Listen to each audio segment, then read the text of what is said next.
we got to see if this is even going up on the community forum to begin with. So if people start trickling in, I will entertain any questions, comments. I don't even know if it's going to show me if people are in here. I think it needs to be approved first, but I will wait a minute just to see.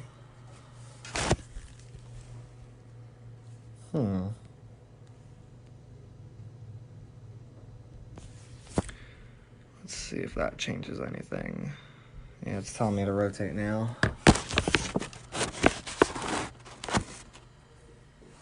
All right.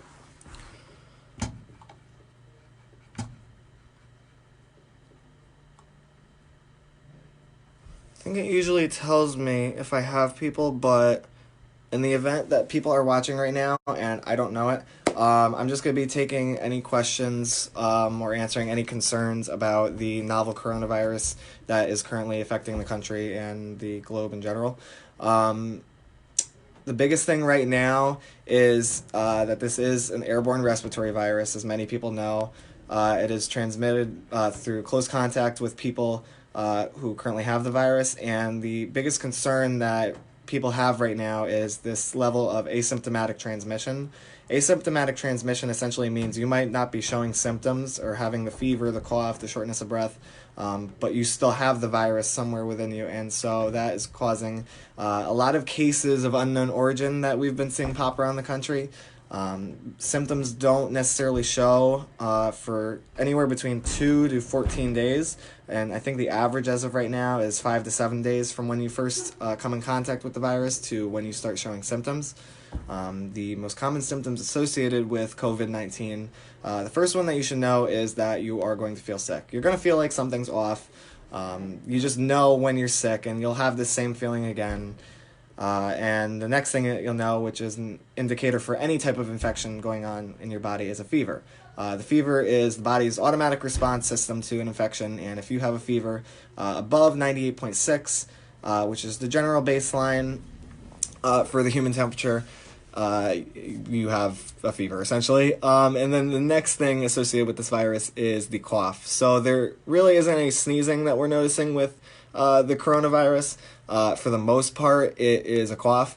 If you have sneezing, it is likely, number one, not the coronavirus, or it may be an exacerbation of the coronavirus into what's called viral pneumonia. And that can affect secretions within the lungs and cause sneezing to occur in addition to the cough. But the cough is the most predominant symptom that will show up. That's what you'll notice the most.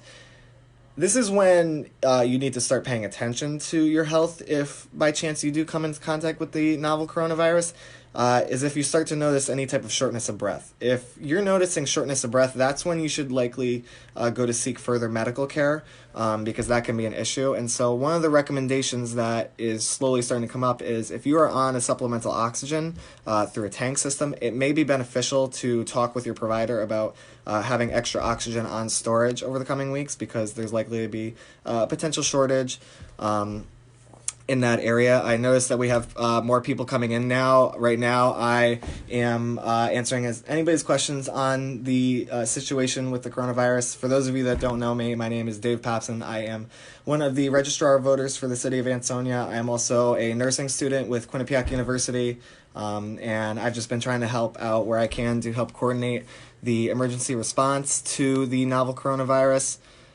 So again, I'll be entertaining any questions. I'll be going over the symptoms, what to do right now. The most important thing when it comes to this virus is that everybody should be staying educated. There's no reason to be panicking as long as we're all staying educated. We are staying up to date with all the information that is coming out. And the best way to do that right now is to go to coronavirus.gov. Coronavirus.gov will bring you to the Center for Disease Control's website. It will have all the information that you need to know regarding who's at risk. You know, what steps do you need to take to prevent the illness? What are some symptoms to look out for? I was just reviewing some of these symptoms. I'll go over it again because I know we're getting a lot more people in here right now. If you do come into contact with this coronavirus, you are likely not to notice symptoms within right away as you would with a traditional influenza virus. Right now they're saying from recent exposure to the coronavirus, it can start showing symptoms anywhere between 2 to 14 days. And right now, the average is about 5 to 7 days when you start showing symptoms of the virus. So one of the things you'll know is you'll start to feel sick. As with any sickness, you just get that feeling, that malaisical feeling, and you'll just know, all right, something's going wrong here. The next thing is a fever. A fever is indicative of an infectious process occurring within your body, and so if you have a fever, which is generally considered a temperature above 98.6, you likely have an infection going on. Now, that doesn't mean it's coronavirus. That could mean that you might have the flu. With a cold, you generally don't get a fever, but sometimes it can also happen. So the next thing would be the cough. The cough is the biggest indicator as to this coronavirus. It's more of like a dry cough from what we're hearing so far. And a sneeze really doesn't come about with this virus until it gets to the point of viral pneumonia. But that's after you've had it for some time, and that's not guaranteed with everybody. That's more of the at-risk population. And then the most worrying symptom of this coronavirus is the shortness of breath. So if you've been sick for a little while, you might notice some shortness of breath coming on. If you are one of those at-risk patients, or if it's becoming an impact to how your activities of daily living are going about, you're noticing that you're becoming way more short of breath upon exertion, that might be a point where you'd want to seek medical care. What the Center for Disease Control is breath upon exertion, that might be a point where you'd want to seek medical care. What the Center for Disease Control is advising for this virus is contacting your primary care provider first. So don't show up to the emergency department right away unless it's at a point where this is really becoming an issue for your breathing. You're feeling like you're not able to breathe. In that case, go to your emergency department. I see we have a question here from Nicole. Why is this different from the flu? Not that long ago, everybody was freaking, you'll die if you get the flu. My head hurts. I'm sorry, my head hurts too. So this one, the reason why there's a lot more concern with this one over the flu is because the mortality rate or the death rate with the coronavirus is noticeably higher than the flu. I believe the flu is around 1% death rate for those that get it, and the coronavirus we're up to, I believe the last was 3.6%. And it's, for the most part, impacting elderly and elderly with chronic conditions. So that's another thing I wanted to get into. If you have a chronic condition such as, heart disease, lung disease, obesity, diabetes, that puts you at an increased risk with this coronavirus, not in terms of getting it, because we're all at risk of getting it right now. It's an airborne virus. It's just how it is. But in terms of having this really impact your health, if you have one of those chronic conditions, you're in a position where you might be looking at seeking medical care if you get this virus. Now, as of right now, we are trying to keep an eye on this situation with the availability of testing kits. I know that the State Department of Health is supposed to announce today laboratories that are available for coronavirus testing. As of right now, the risk is low for Connecticut. Ansonia, there are no reported cases. Our neighboring towns haven't reported any cases. So this is all precautionary. We want to make sure that the public is educated in advance, so that they know what to do, so that there is not as much mass panic as there kind of is right now. Should we be worried about traveling within the U.S. within the next 2 months or so? So, yes, to put it quite frankly, yes. Just use smart health practices. Make sure you're washing your hands, avoiding high-touch surfaces. So that might be like railings along a stairway, doorknobs, things like that. But in terms of traveling, with the way I've been looking at this, a lot of the epidemiologists are predicting that we might see a peak within the next 10 to 15 days. I think that's a little bit conservative, to tell you the truth. I think over these next week or so, we're going to start to see cases start to spike. I'm keeping an eye on the number of cases in the United States right now. I know we're above, 12 hours ago there was 1,267. That's likely up right now. Wouldn't be surprised if it gets to 2,000 by the end of the day. That's, again, this thing is it spreads by airborne contact. If you're within 6 feet of somebody that has the virus, it's going to spread. It's just how it is. I think that there is a lot of panic going around right now on this, and so that's why it's so important to make sure that everybody's educated. And so for all the new people that are just joining this live stream, the best source of information for you is coronavirus.gov. That will redirect you to the Center for Disease Control's dedicated website on this coronavirus. There you'll be able to learn about if you're a patient, or a patient, I'm so used to saying patient, if you're an individual at risk, how to help yourself prepare, or maybe prepare or help prepare, relatives. If you have an elderly family member who you might know is at risk, offer to help them, offer to maybe help them with their grocery shopping over these next couple days, maybe help get them in contact with their primary care provider to see if they can get an extra supply, maybe a month's supply of their prescription medications, so that we're not experiencing any crazy shortages or anything like that. Let's see, should parents with severe asthmatic kids take them out of school? So it's looking very likely. Nothing has been announced in Ansonia yet, and I don't really have any intel on that as if they are going to close. I would just say, based on everything that's going on, it's pretty likely that by tomorrow all schools are going to be closed for next week and then the following week. I know that they're planning 10 school days. That'd be 2 full weeks. So should you take them out of school in the event that they don't close? I would recommend it. Right now, it's looking like this virus, it's very strange actually. So it's impacting the elderly more than it is the younger and younger you go. And we're not seeing as many cases with kids, but having a respiratory illness like asthma is a potential risk factor. And being younger does not mean that you are immune from this coronavirus. It's just, at this point, there hasn't been any fatalities or anything like that associated with those newborn to age 9.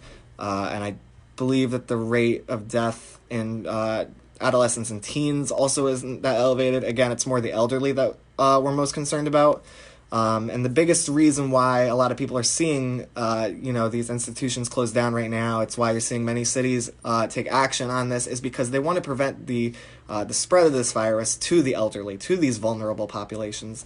So to answer your question, should you take them out of school? I would personally, until we know more about the situation. Right now, it's not as extreme in Connecticut as it is in the rest of the country. That could change at any minute now. This has literally been an evolving situation for, the past 24 hours has changed everything. I've been studying this thing nonstop for 3 weeks, so this is all I've been doing, and it's just getting more and more crazy with every day. I shouldn't say crazy, but it's changing. It's evolving every day. We're getting more knowledge about this, and we're just making sure that we prepare the public on everything to do. And I should just say this, I'm not doing this on behalf of the city of Ansonia. I'm just giving my input where I can, because I am a nursing student, and this is my forte.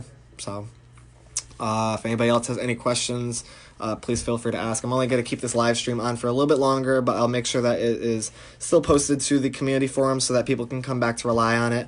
But there is some more information that I did want to go over. So again, we've gone over the symptoms, what to do when you're sick. Okay, so here's the biggest issue with this is asymptomatic transmission, which again means that you might have the virus and you might not know it.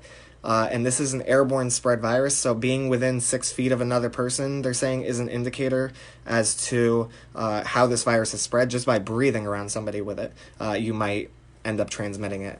So what they are recommending right now is that if you are sick, if you are experiencing the symptoms associated with the novel coronavirus, stay home. I know a lot of cities right now are working to ensure that our employees are protected and that the public is protected. You're going to be seeing a lot more updates over the coming days. Should I be extremely concerned? I'm 4 months pregnant. I work at a hospital. Your hospital should definitely be helping you take precautions right now. The level of infection within the state of Connecticut is relatively low. We only have 3 cases right now, and 2 of them are out-of-state residents. But again, that concern is that asymptomatic transmission.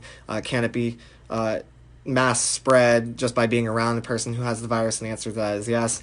So in terms of should you be concerned when you're pregnant, you should always be concerned. You should always take steps to, take care of yourself, take care of your health. I haven't seen any evidence right now on how the coronavirus is impacting pregnancy, and there's just not enough research for me to give you a definitive answer on that. My best advice is to follow the CDC's guidelines and to always, again, take general precautions when it comes to pregnancy, making sure that you're staying away from sick people, making sure that you're getting the right nutrients and the right rest that you need. And if you add any type of, anything into your activities of daily living or your diet or maybe your medication regimen, always consult with your primary care provider before doing that, just to make sure that there's nothing that's going to be interacting with your pregnancy.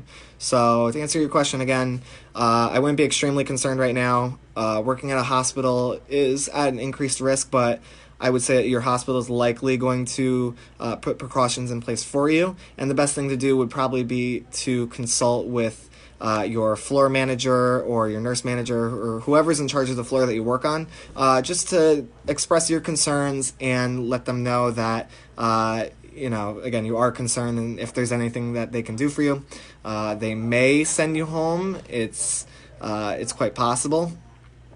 And, this is a situation that we're just going to continue to monitor. I would imagine that in the coming days, we're going to see cases spike, not only within the country, but the state of Connecticut. That's just how these things go. It's a virus, and it's going to get around.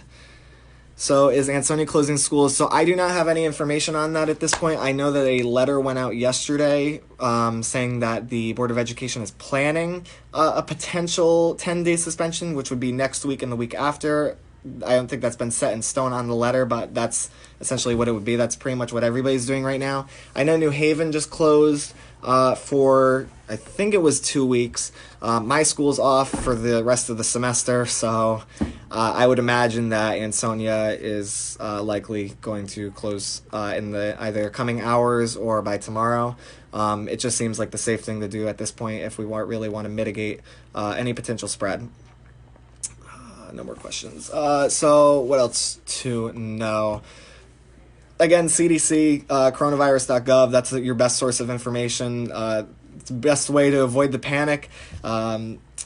Try to keep up to date with everything that's going on. This website does update daily, and so checking it daily, having it bookmarked on your phone, I found is definitely helpful. So when I open up my Safari, first thing that comes up with the little apps on the new tab is the coronavirus.gov, and so that's where I've been going to get all my information.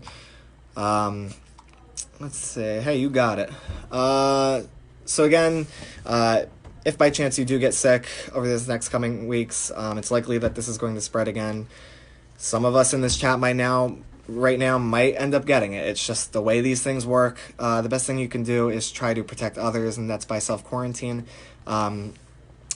Giving yourself a couple days off to rest isn't necessarily a bad thing. And for people my age or adults, it's not necessarily going to be as severe as it would for an elderly individual.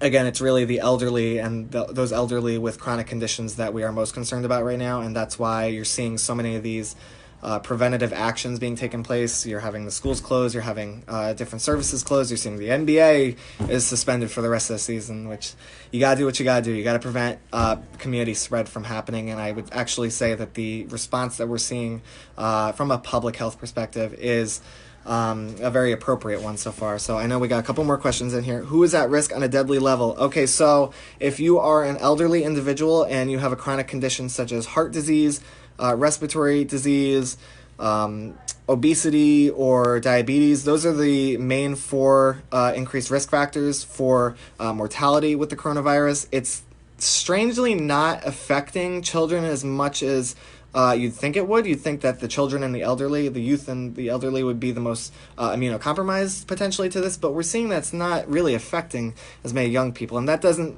necessarily mean, young people are immune from this. It just means it's not affecting them as badly as it is the elderly. So elderly, chronic conditions, go to the CDC website. They have a dedicated page right at coronavirus.gov saying older people and people with chronic disease at higher risk. I would get that for information and just continue to make information available to yourself and others. It's not a reason to panic. It's just the best way to avoid the panic is to stay educated.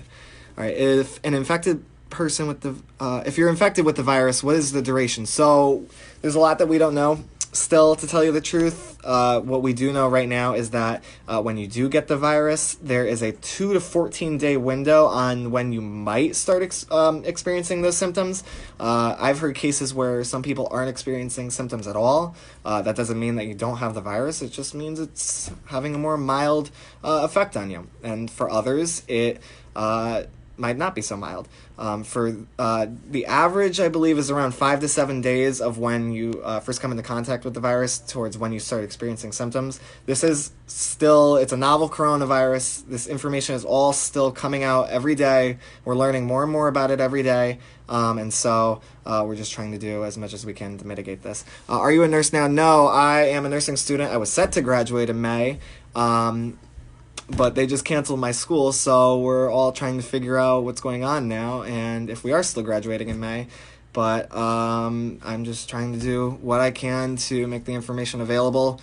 I'm doing everything by the books, and it's just, I feel like I'm doing my due diligence just to make sure that everybody's informed, because I've seen a lot of panic over these past couple days, not just on social media, but I've had multiple people come up to me in person now and just ask about, like, what are the risks, what's going on. I don't know the answer to everything, and not many people do, because this is a novel coronavirus. This is still a very new situation. We've had people asking, is this going to go away in the summer? We don't know. Number one, you can't take antibiotics for this. I've heard that question more than anything. No, you cannot take antibiotics for a virus. Is he qualified to talk about this? I am the student nurse. I am not a registered nurse yet. I was hoping to be by June, but we'll see what's going on now.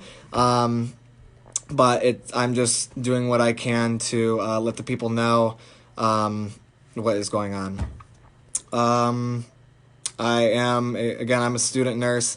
And I just felt like it would be a good opportunity just to inform people of what's going on. All residents are going to get a call later today from the mayor regarding some potential city action on what's going on. I have been up to date with and helping out the city with their mitigation of a potential outbreak. I've been offering advice where I can. Again, I'm not, I'm not a registered nurse yet. I'm a student nurse. I'm about to be a registered nurse, hopefully. So I'm just offering insight where I can. And at the end of the day, I would just strongly encourage everybody to stay educated, stay informed, because that's the best way we can fight the panic on this. So if there's any more questions, I will feel free to take them. But again, I'm going to keep reinforcing this point. Coronavirus.gov, that is your best source of information. That is your best place to go on getting this. Not getting this, but you know what I mean. Making sure that you're staying away from it. Let's see. I'm just checking to see if CDC has updated any new information over the time being. Again, there's still only three cases in the state of Connecticut. They are monitoring potential situations going on and what might occur going forward if more cases are confirmed. I know that from a city perspective, I had a chance to speak with our police chief today alongside Mayor Cassetti, and there's a concern right now that first responders will not have availability to testing kits. Nothing is really known right now about what's going on because the State Department of Public Health is supposed to be announcing today where test sites will be available. I know Quest Diagnostics, and there was another lab that I can't name off the top of my head. Sorry, more things are coming up right now. I just totally lost my train of thought. Okay, so more labs will be made available today, and where to go will be posted, I believe, with the Connecticut Department of Health. So let me just get that website available for everybody. CTDPH. It's just, that's a longer one than I thought it'd be. Okay, so you go to Connecticut.gov/DPH. That is the Connecticut Department of Public Health website, or you can just look up Connecticut Department of Public Health, and they have a notice at the top. There's also Connecticut.gov/coronavirus. You can use that to get any updates. The biggest thing, again, is that testing sites are going to become available at some point within the day. They're going to announce it. I know that the availability of testing kits has been a concern that's been on everybody's mind, and right now, from a city perspective, I know that what we're trying to advocate for is making sure that our our first responders have availability to these testing kits, and making sure that in worst case scenario, they do come into contact with this virus, rather than self-quarantining and maybe taking a police officer off the force or having an ambulance out of commission because of this, that we can have those individuals tested ahead of time, and so that we can try to, again, mitigate any type of response to this. So I know I see a comment from Lydia. As much information as we all do, so he's negative. Oh, well, thank you for that. Again, all I have to say is the best source of information is coronavirus.gov. Try to keep up to date with it every day. This is an evolving situation. It's going to change every day, whether we like it or not, but this too will pass. It's just going to be a little bit of time of uncertainty right now. And really, again, the best thing that we can all be doing to avoid the panic is to stay educated. That is the number one therapeutic for this right now, because there are no medications available for coronavirus. It's information. Information's your best friend. Hey, Mayor, how you doing? People with the NBA decide if they're not going to have a game, if there's something going to do. Do we need the mayor to say something? I mean, from a public health perspective, it's really being more handled on a federal and state basis. On a local level, a town really can just provide information where it is available and direct people to the right resources. There's not much that a town or a city can really do for something like this. It's more of a public health level at the state or federal levels, and I know CDC and the Connecticut Department of Public Health is on it, as well as the Naugatuck Valley Health District. So everybody's pretty much in communication on this. Once you call your doctor, it's just the process where your doctor will notify the State Department of Public Health to begin the process for them and making sure that they're on quarantine. So let's see. Yeah, the first responders don't have dedicated test kits yet. Those are becoming more available as the days go by. There is a shortage nationally, let alone in Connecticut. But again, we are still at a level right now where there's not. I mean, there is concern going around, but we're not at a point where Connecticut where there's a dedicated outbreak. There is a potential outbreak that the state is monitoring down in the Southeast Corridor over by Norwalk Hospital, because we know we had a case there. And that is also very close to Westchester County, which is experiencing an outbreak. I believe they're on containment by the New York National Guard. So this is, again, it's a situation that we're going to continue to monitor, and I am live streaming just to make sure if anybody has any questions, I'm here to ask, and I just want to make sure everybody's directed to the right resources for them. So regarding the availability of test kits for first responders, again, that's something that I know a lot of towns are working on. They're working on making sure that first responders have access to these test kits, because right now what's going on is you don't get a test kit unless you're starting to show symptoms. They put you on self-quarantine, but that doesn't tell you if you have the virus or not. Right now, many people are seeing in the news that there's many congressmen under self-quarantine. They don't know if they have the virus, but they're not able to be tested until they start showing symptoms, and many of them haven't yet. So that's the same situation for everybody right now. But where that's an issue for our first responders is you can't risk having a first responder come into contact with the coronavirus and then potentially going to other members of, say, the police force, or if our arms down here, Ansonia Rescue and Medical Services, God forbid, one of our EMTs came into contact with it, didn't know, and then goes back to arms facility, and then everybody may potentially have come into contact with it at that point. What we need to be doing is mitigating a response where we could provide these testing kits available to our first responders. That way, you don't have to worry about a police officer being taken off the force. You don't have to worry about that ambulance not being in commission, not being able to reach you. So Mayor is doing a code red tonight at 6 o'clock. He just recorded it before. He's going to be letting everybody know about the situation, how the city is responding. The administration has been doing an excellent job keeping up to date with everything on this, as well as with our state counterparts with the Connecticut Department of Public Health, the federal counterparts with the Center for Disease Control and the National Institute of Health. We're doing all that we can on a local level. The mayor's doing all he can on a local level just to ensure that, God forbid, this does end up in Ansonia or even within the valley, that we are all prepared and that we can take the steps necessary to prevent this. So can you provide any citation for the first responders are getting test kits? Because they're not getting them as they're not qualified to test. So they are not getting test kits right now. The only way people are getting test kits is through the state of Connecticut Department of Public Health, and whether or not that person is showing symptoms. What we talked about with the police chief today is having, and I also made a call to Senator Logan with regards to this, as to whether or not we can make these test kits more available for first responders. And I think that's definitely a step that we need to be taking just to, again, ensure that perfect State Representative Kara Rochelle's here. So, hi, David. A test kit has 600 tests in it. The state of Connecticut has one test kit, and there are 2 staff members in the whole state who are currently trained to process these tests who are unfortunately using the wrong terminology, which can cause confusion. I'm not sure where the confusion is coming about. Residents should call their doctor if they have symptoms and doctors are deciding to be referred to the state for testing. So I'll repeat what I said before. So again, the state is handling these test kits right now. And again, they're only doing them for people that are showing signs and symptoms of this virus. It's not really an outbreak in the state of Connecticut yet, but it is a situation which I know many officials, State Representative Rochelle, Senator Logan, the mayor, are continuing to monitor and provide resources to people as they are available. But the concern that we have right now, and hopefully, I believe State Representative Rochelle is still in the chat. It won't show me, but if you are still here, one of the concerns that is going on is the availability of test kits for first responders and ensuring that our first responders are safe.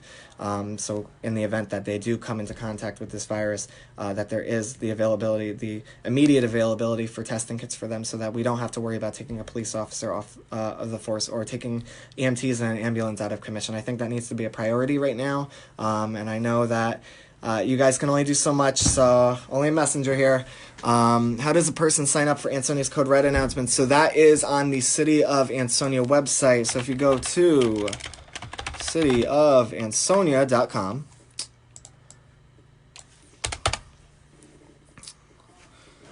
Joan, I think you said something before. There are drive-in sites that you can get tested. So that's not confirmed yet. The State Department of Public Health is supposed to be announcing today testing sites that are available for this coronavirus. There's one at the Old Friendlies in Stratford. I'm not entirely sure about that. I believe they're supposed to be announcing them today on where they will be in, their availability. But again, I know that there was an announcement scheduled for today. So regarding red alerts, so if you go to the City of Ansonia website and you scroll to the bottom of the page, you'll notice a little icon towards the bottom that says Code Red. If you click on that, you can create an account, set your household number up with these alerts, and you'll get it at 6 o'clock today. You have to show symptoms to get tested. This is a federal issue, not a state issue. There are not enough test kits. So the state is trying to do what they can, from what I understand about securing test kits. And what's been done recently is allowing these private diagnostic laboratories to have testing kit availabilities. Again, it is handled at a federal level, but it is starting to be deferred to the states. And so we are in a predicament right now where we're lucky not to have as many cases as other states. We only have 3 right now confirmed in the state of Connecticut. I don't believe that number's been updated, but testing kits will become more available, and the best thing to do is to stay up to date with the Connecticut Department of Public Health. The link for them is ct.gov/coronavirus, and then the best source for information is the Center for Disease Control, and that is coronavirus.gov. What I tell people: keep your hands and body clean at all times. Keep your home or apartment clean. If you have to go food shopping, etc., wipe down the carriage and stay home if you're sick. That's pretty much the most common sense practice that you can do. Staying home, practicing healthy habits, washing your hands. So if you're washing your hands, warm water and soap for a minimum of 20 seconds. They taught us in nursing school, sing the happy birthday song twice. That works, or if you can count to 20, do what you gotta do. In terms of hand sanitizer, I know that there hasn't been hand sanitizer available as of late. we've kind of been going crazy on our own end trying to secure hand sanitizer for our polls in April. But if you do if you are able to find hand sanitizer, check the back of it. I think I have a bottle on me just to kind of show people. So if you can just check the back of it, there's a little indication in the active ingredient section. It should say ethyl alcohol. You want to make sure that it has a percentage of 60% or higher. If it's under 60, I don't know if it's guaranteed to do the job, but it's not recommended in terms of helping out with this coronavirus.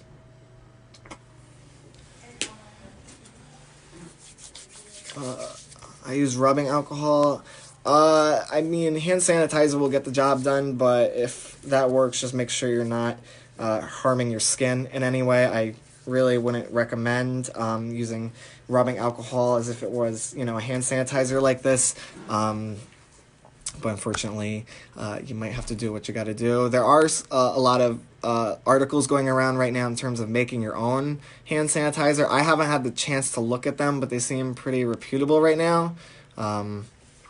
I saw them there and testing. Okay, so they may have actually started up right now. That is likely something that needs to be ordered by your doctor or your primary care provider. And it's likely that you're still going to need to show symptoms before you can receive this testing. I don't think it's a situation where you can just drive up to this place and receive testing. Because the testing kit availability is so low right now, you do need a provider's order. As far as I'm aware, I don't believe that's changed, but that's the protocol that we've been informed of right now. If anybody has any more questions, I am still available on this.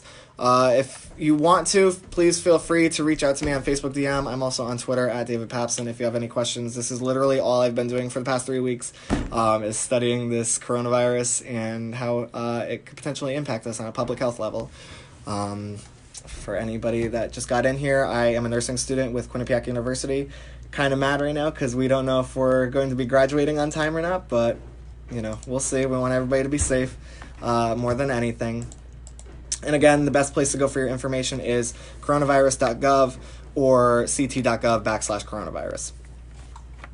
So, actually, I believe there was a question before regarding pregnancy and coronavirus.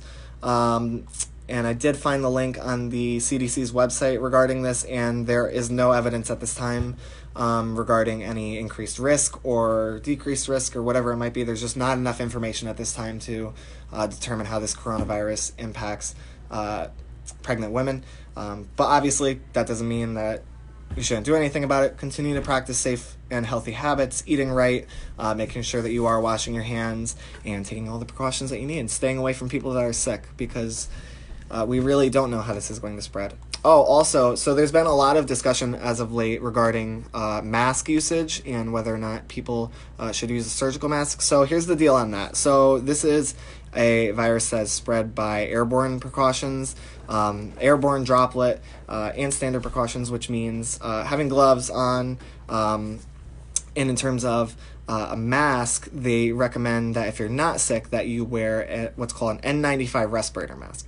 Now, before everybody starts Googling N95 respirator mask buy, these masks should be custom fitted because if there's any seals on them, or if there's areas where they're not sealed off on your face, that will still allow the virus to pass through. And so that's why they need to be custom fitted. That's why the CDC is advising people don't just go out and mass buy, these respirator masks. If you can get one that that fits you, by all means. And it is, at the end of the day, a personal preference as to whether you want a mask. But the N95 respirator mask is what is most likely to prevent you against getting this virus. We're not at a point right now where you need to be wearing a mask out in public. That may come in the coming weeks. So again, stay tuned for updates. But in terms of a surgical mask, which I know many people have had questions about, that again is more personal preference. But if you are sick, you should wear one of these masks, because if you're coughing, if it does escalate into viral pneumonia and you get to that point where you are sneezing, having the mask will prevent the respiratory droplets from coming out. But again, it's an airborne disease, and so even if you were to cough and you didn't cover it, which if you're not covering your cough, you better check yourself, if you're not covering it and you're letting these particles get into the air, it's transmitted via airborne, you have to just maintain a certain distance away from people. The CDC recommends at least 6 feet away from people that are sick. But again, the one of the greater concerns about this virus is what's called asymptomatic transmission.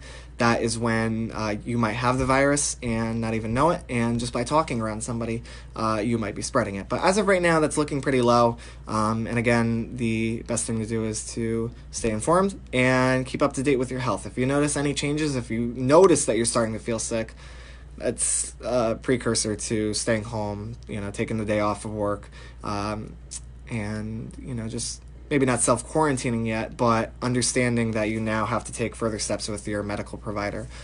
So I know that I've been doing this for, won't even tell me how long I've been doing this now, but again, if anybody has any questions, I will make myself available. Again, this is literally all I've been doing over the past 3 weeks, is researching this coronavirus and any updates that are made available. But the best thing to do at this time is not panic.